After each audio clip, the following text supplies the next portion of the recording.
The secret I buried for 63 years is about to surface, and I only have 4 days to decide how much truth my family can handle. My name is Rebecca. I am 83 years old. My hands shake now when I pour my morning coffee, not from fear, though there is plenty of that too, but from age, from the particular trembling that comes when a body has been working plain and hard for 8 decades without asking for much in return. I have 11 children, 41 grandchildren, 16 great-grandchildren. I have outlived my husband, 2 of my brothers, and a grief so old it has grown roots so deep I stopped trying to dig it out somewhere around my 55th birthday. And I have a secret. Not the small kind. Not the kind that embarrasses you at a quilting circle or makes your sister-in-law look at you sideways across the potato salad at a church gathering. The kind that has a name attached to it, a face, a set of blue eyes I have not looked into since the autumn of 1961. The kind that reproduces, that makes children and grandchildren of its own without your permission. That walks around Lancaster County with your blood in its veins while you smile and pass the bread and pretend you are only one person. 3 weeks ago, my granddaughter Ada set her phone down on this table while she was visiting and said, "Gross Mommy, you need to read this." And I looked down at that screen and I read a message from my second oldest son, Levi, 58 years old, salt and pepper beard, builds furniture for a living, has his father's hands exactly. Levi's message said, "Ma'am, I did one of those DNA tests, found matches I don't recognize. 3 people, last name Brenneman, from Indiana. None of my brothers or sisters share them, just me. I think we need to talk about 1961. 63 years. I kept this buried for 63 years, and it took a plastic tube and a mailbox to dig it up. 4 days.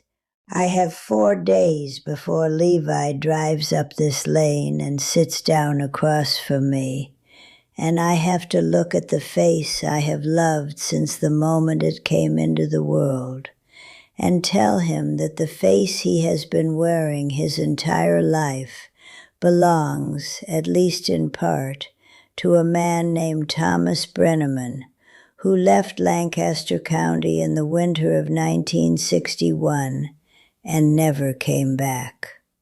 Before Saturday comes, I need to say this out loud, all of it, because if I walk into that conversation carrying it the way I have always carried it, folded up and pressed flat and stored in the dark, I will find a way to say less than the truth. And I have said less than the truth for 63 years. And I am 83 years old, and I am finished with that particular habit. So here it is. 1961. I was 20 years old.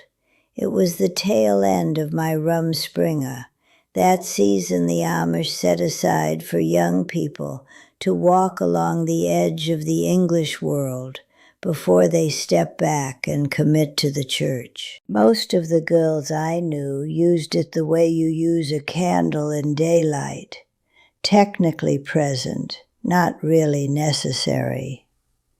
A few English outings, a car ride or two, maybe a gathering where someone played music that wasn't hymns. Then back, always back. That was the expected direction. I was not supposed to go as far as I went. My aunt, my father's youngest sister, had married an Englishman 15 years before and had been quietly shunned for it, which meant her name came up only in certain tones and never in front of the children. But she had written to my mother every Christmas without fail, and my mother, who was a more complicated woman than she let most people see, had written back every Christmas without fail. And somewhere in that quiet correspondence, an arrangement had been made for me to spend 3 weeks in the summer with my aunt in her home outside of Philadelphia. My father agreed to it, which surprised me then and surprises me still when I think about it. I think he believed that seeing the English world up close would cure me of any curiosity I had about it. He was not entirely wrong about the strategy. He was entirely wrong about the outcome. My aunt's name was Miriam. She was warm and loud, and she laughed at things that would have required an explanation back home. And she cooked on an electric stove like it was the most natural thing in the world. And she had 3 English neighbors she called her best friends. Her house smelled like coffee and something floral I had no name for, and the particular freedom of a space where nobody was watching to see if you were doing things correctly. I met Thomas Brenneman at my aunt's neighbor's 4th of July gathering. He was 23, Amish born, also out during Rumspringa, also testing the temperature of the English world. Dark blonde hair, blue eyes the color of the creek behind our barn in October when the light hits it at a certain angle. He was funny in a quiet way, the kind of funny that sneaks up on you, and he asked me questions the same way he did everything else, without making a performance of it, like he was genuinely interested in the answers, rather than in being seen as someone who asks good questions. We spent the rest of that gathering talking by the fence at the edge of the yard, while the English people around us did things we didn't entirely understand. And when my aunt said it was time to go home, Thomas walked with us to the end of the block and asked if I was coming to the gathering the following Saturday. I said I would check. I did not check. I simply went. That was the beginning of 6 weeks that I have carried in my chest like a stone, that somehow also gives off heat, cold and warm at the same time, heavy and somehow necessary, for 63 years. Thomas and I met every Saturday, and then twice a week, and then whenever we could arrange it without it becoming a conversation neither of us was ready to have. We walked, we talked. He took me to a diner where I had coffee with cream for the first time in my life, and I thought it was the finest thing I had ever tasted, which tells you something about how I was feeling about everything that summer, rather than just the coffee. He told me about his family's farm in Indiana, about 6 brothers and a father who spoke mostly in instructions, about wanting something that had more room in it than the life he had been handed. I told him about Lancaster, about my father's dairy operation, about church Sundays that lasted 4 hours, and the particular discipline of a life that leaves no corners for wandering in. He listened the way very few people had ever listened to me, and I felt, in those weeks, like a person whose full size was being seen for the first time. "Do you want to go back?" he asked me once. We were sitting in a park, late afternoon, the light going golden the way it does in August, when the summer is starting to understand that it is ending. I thought about it honestly, which was itself something new. I don't know what I want, I said. I don't think I've ever been asked that before. He looked at me for a long moment. I'm asking now. He kissed me that evening on the walk back to my aunt's street. And I am 83 years old, and I can still tell you exactly what the air smelled like at that moment. Cut grass and something distant and sweet, and the particular shock of being kissed for the first time at 20 years old, when you have been raised to believe that your whole self belongs to a future that hasn't arrived yet. August turned, and my 3 weeks stretched into 6 because my aunt invited me to stay, and my father, in one of the small mysteries of that summer I have never fully explained, agreed. Thomas started talking about not going back, about staying in the English world, finding work, making something different. He said it carefully at first, like he was testing whether the idea would survive being said out loud. And then with more certainty as August moved toward September. Come with me, he said one evening. We don't have to go back to either of our family's versions of things. We could make our own version. I want to be honest with you about what I felt when he said that. It wasn't fear, not at first. It was something closer to recognition, like hearing a word in a language you didn't know you already spoke. But then the fear arrived, the way it always arrived, right behind the thing that mattered, crowding it out. My mother, my father, my sisters, the farm, the community, the whole architecture of everything I had been built inside of. I told him I needed to think. He gave me a week. I need to stop here and ask you something directly. Have you ever had a moment where you knew with complete clarity what the right choice was for your own life, and you chose the wrong one anyway? Not because you were confused, not because you didn't understand, but because the right choice required a kind of courage that you had not yet grown into. Have you ever made a decision in fear that you spent the next 6 decades paying for? Comment below. Tell me yes or no, because I need to know I am not the only one. I did not use the week Thomas gave me to think. I used it to panic. My father wrote a letter asking when I was coming home. My mother wrote separately, which she almost never did, saying that a young man named Jonas Shetler had asked about me. Good family, hard-working. The bishop had spoken well of him. The message was not subtle.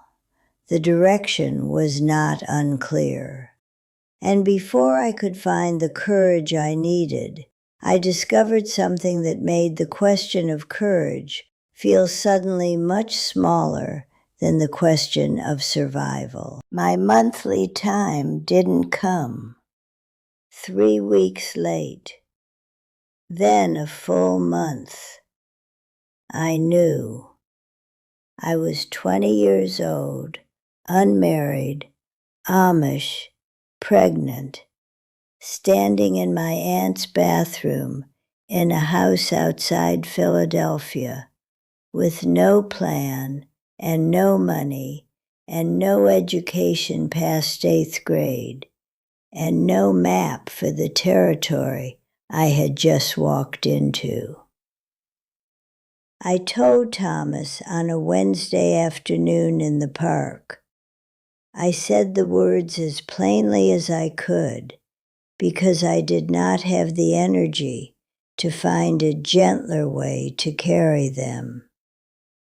He went very still. And then he said, "Then we stay. We find a place here. We get married. I'll find work. We'll figure it out together." He said it without hesitation, without looking at his boots, without the particular retreat that some men perform when reality arrives unexpectedly. He looked straight at me, and he meant every word. And I believed him. I want you to understand that. I believed him completely. But belief and courage are not the same thing. I went back to Lancaster 2 weeks later. I told Thomas I needed to see my family first, that I would write to him, that we would figure out the details by letter. He walked me to my aunt's door the morning I left, and he held my hands and looked at me with those October Creek eyes. And he said, "Martha, don't disappear on me." I disappeared on him. I went home, and I told my father I was ready to be baptized. And he was pleased, and he had already spoken to Jonas Shetler's family, and things moved the way things move in our community, when all the pieces are already arranged and just waiting for the person at the center to stop resisting. Fast, efficient, with the particular momentum of a community that has been solving this particular kind of problem for generations. Jonas Shetler was 26, steady, quiet, not unkind. He had his own farm already, left to him by his grandfather, 40 acres of good Lancaster County land. He asked my father 3 questions, and my father said yes to all of them. And we were married 6 weeks later in November of 1961. I was 8 weeks pregnant. Nobody knew. Not Jonas, not my mother, not my aunt, who wrote me one careful letter after I went home that I have kept with Thomas's letters in the box under my winter things. Not one living person on this earth knew except me and Thomas and God. And I had cut 2 of those 3 out of the conversation entirely. Jonas was a decent man. I need you to hear that clearly, because what I am telling you is not a story about a bad man. Jonas Shetler worked hard and provided well, and never raised his voice to me in 47 years of marriage. And when he died of a heart attack at 73, he died believing he was the father of 11 children and the grandfather of a growing number he had lost count of, but loved without reservation. He died with clean hands and a clear conscience. And the truth is that the hands were clean and the conscience was clear, because I had made sure he never had cause to examine either one too carefully. Levi was born the following June, 7.5 months after the wedding. He came early, the midwife said. These things happen, the midwife said. He was a good size for an early baby, the midwife said, and nobody pushed further, because pushing further was not the community's way, when the alternative was accepting the explanation that had been offered and moving on. Jonas held Levi and looked at that dark blonde hair and said he had his grandfather's coloring. Jonas's grandfather had been fair. He was not wrong. He just didn't know whose grandfather he was describing. Levi grew up curious and questioning in a way that sat slightly outside the shape of our family. His siblings were steady and plain in the way Jonas was steady and plain. Levi wanted to know things. Built furniture not just because it was practical, but because he cared about the making of it, the craft of it, the way a piece of wood could be persuaded into something beautiful if you understood its grain. Thomas had talked about building things. I noticed, but I did not allow myself to dwell on it. When Levi was 17 and in his own Springa, he asked me the question that every child of mine who has gone through that season has asked in one form or another. He asked if I had ever wanted to leave. I was at the stove. I kept my back to him. No, I said. He was quiet for a moment. I think about it, he said. Not because I don't love this life, just because I want to know what I'm choosing. I turned around and looked at my son, Thomas's son, and I said the truest thing I had said in 17 years. Knowing what you're choosing is the most important thing, I said. Whatever you decide, make sure it's a decision and not just a direction you drifted. He stayed, got baptized, married young, built his furniture and his family and his life, and I watched him for 58 years with a love so layered with guilt that I sometimes couldn't find where one ended and the other began. Thomas wrote to me 4 times after I left Philadelphia. The letters came to my aunt's address, and she forwarded them without comment, which was its own kind of mercy. He wrote about finding work, about a room he had rented, about hoping I was all right, about not understanding what had happened, but being willing to listen if I wanted to explain.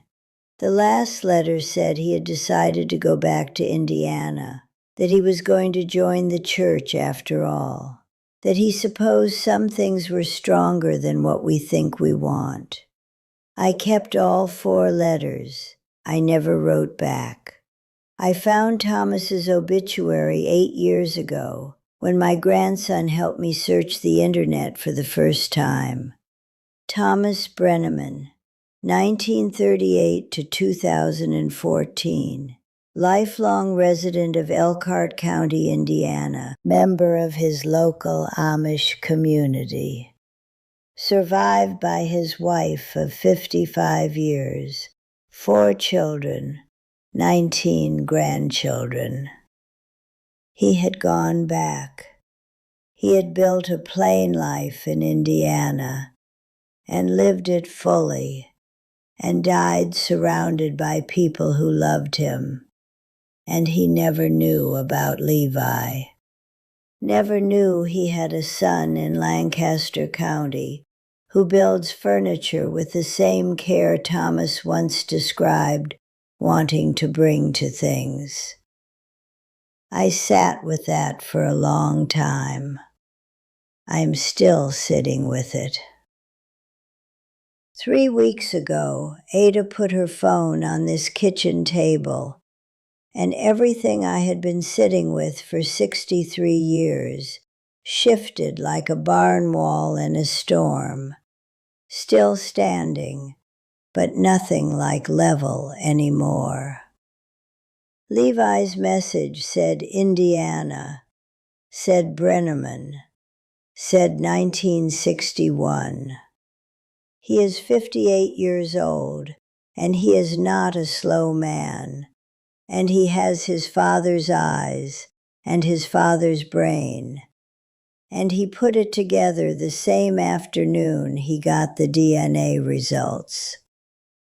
He didn't call me. He drove to his sister Fanny's house and asked if she shared any of the matches. She didn't. He drove to his brother Amos's place and asked Amos. Amos didn't either. Just Levi. Only Levi. And then he sent the message through Ada because he knows I don't have a phone. And he knows Ada visits on Thursdays. And he knew the message would reach me. And he wanted me to have time before he arrived. That is the kind of man Levi is. Careful with people, even when he is the one who has been wronged. Ada read me the message, and then she looked at my face and she said very quietly, "Gross Mommy, do you want me to call someone?" And I said no. I said, "Help me to my chair." And I dictated my response word by word. "Levi, come Saturday, just you, 2:00. We will talk about everything." He replied within the hour, "I will be there, Mom." 4 days. I need you to tell me something, and I want a real answer in those comments. If you were 83 years old and your son was coming in 4 days, would you tell him everything? The full account, Thomas, Philadelphia, the pregnancy, the letters, what Jonas said in all his years of silence, all of it? Or would you give him only what the DNA already forced out and let the rest stay where it has been? Because I keep sitting at this table turning it over, and I cannot land on one side. Subscribe and come back after Saturday, because I am going to tell you exactly what happened in this kitchen when my son sat down across from me, what he asked, what I said, what his face did when I told him that his father was a man named Thomas Brenneman, who went back to Indiana and built a plain life and died in 2014 without ever knowing Levi existed. What happens to a family of 11 children and 41 grandchildren when the woman who held all of it together tells them she has been holding something else this whole time? The truth is coming. It has been coming for 63 years, and on Saturday it arrives.